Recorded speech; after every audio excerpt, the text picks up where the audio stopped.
कधी कधी कोणीतरी अचानक बोलायचं बंद होतो. टोटल शांतता.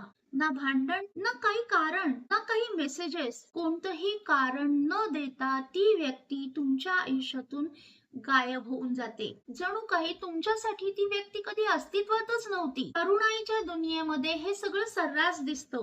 पण आज आपण बोलणार आहोत मध्यम वयातील भावनिक घोस्टिंग बद्दल. मध्यम वयात घोस्टिंग बऱ्याचदा भावनिक नात्यांमध्ये होतो.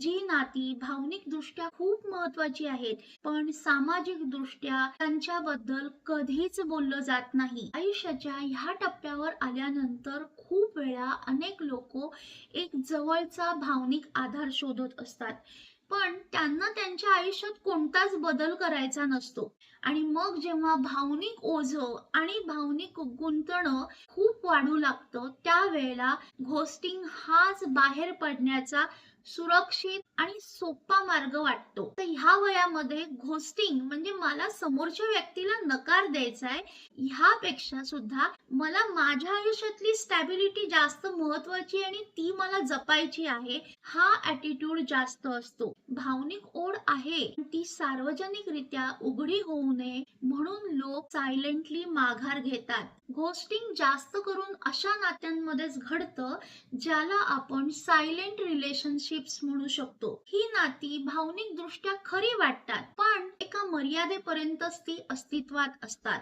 आणि अशा नात्यांमध्ये तुम्ही एकमेकांकडून एक्सप्लेनेशन अपेक्षित ठेवू शकत नाही. जेव्हा या नात्यांमधली भावनिक तीव्रता खूप वाढते ना, तेव्हा संवादाची जागा घोस्टिंग न घेतली जाते. इथे भीती गमावण्याची नसते, इथे भीती उघड होण्याची असते. तुम्हाला घोस्ट करणारे लोक तुमच्यापासून दूर पळत नसतात, ते स्वतःच्या आयुष्यातल्या प्रश्नांपासून दूर पळत असतात. नातं एका विशिष्ट टप्प्यावर आल्यानंतर तिथे एकमेकांकडून एक्सप्लेनेशन अपेक्षित केलं जातं आणि एक्सप्लेनेशन जर दिलं, त्यांना माहित असतं की त्यांना अनेक प्रश्नांची उत्तरं द्यावी लागणार आहेत आणि त्यामध्ये जर क्लिअरिटी आली तर त्यांना असे अनेक निर्णय घ्यायला लागतील की ज्या निर्णयांसाठी ते तयारच नाहीयेत. आणि त्यामुळे अशा लोकांना घोस्टिंग हा खूप सुरक्षित पर्याय वाटतो. साधारणतः 35 नंतर मिडल एज मध्येच या गोष्टीचा त्रास का होतो?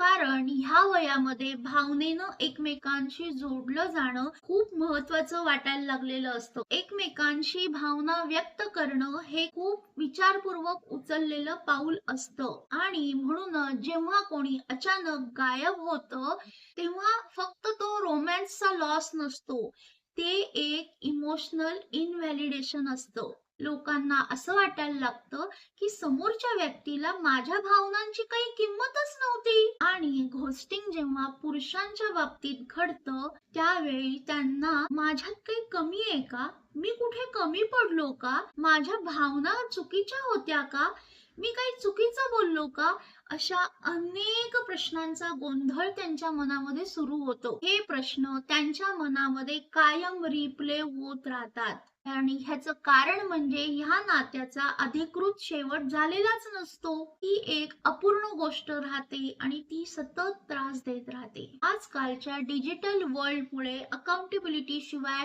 भावनिक जवळीक सहज साधता येते. परिणामांची भीती न बाळगता गायबही होता येतं. ऑनलाईन असल्यामुळं नातं सहज कधीही तोडताही येतं. चला समजून घेऊया अशी परिस्थिती कशी हाताळायची. खर तर ना इथे तुम्ही ना रागवू शकत ना त्यांच्या मागेही धावू शकत. तुमचं तुम्ही मनामध्ये सत्य स्वीकारून ह्या नात्याला क्लोजर देणं हेच फक्त तुमच्या हातात असतं. स्वतःला ह्या वेळी समजावून सांगा की जी गोष्ट संवादानं संपू शकली नाही, ती मी माझ्या मनामध्ये शांतपणे संपून टाकत आहे. स्वतःला थोडा वेळ द्या, माइंडफुल राहा आणि प्रोफेशनल मदत नक्की घ्या. लक्षात ठेवा की हे अनेकांच्या बाबतीत घडतं. फक्त काहीच लोक अशी असतात की जी ह्याबद्दल उघडपणे बोलतात. तुमच्या भावना खोट्या नव्हत्याच, पण प्रत्येक जण आपापल्या आयुष्यात काय निवडायचं हे ज्याचं तो ठरवत असतो. मग ती निवड कितीही सोपी असो किंवा कितीही अवघड असो, तुम्ही इथे स्वतःला सन्मान द्या. तुमच्या आयुष्याचा प्रवास पुढे चालू ठेवा.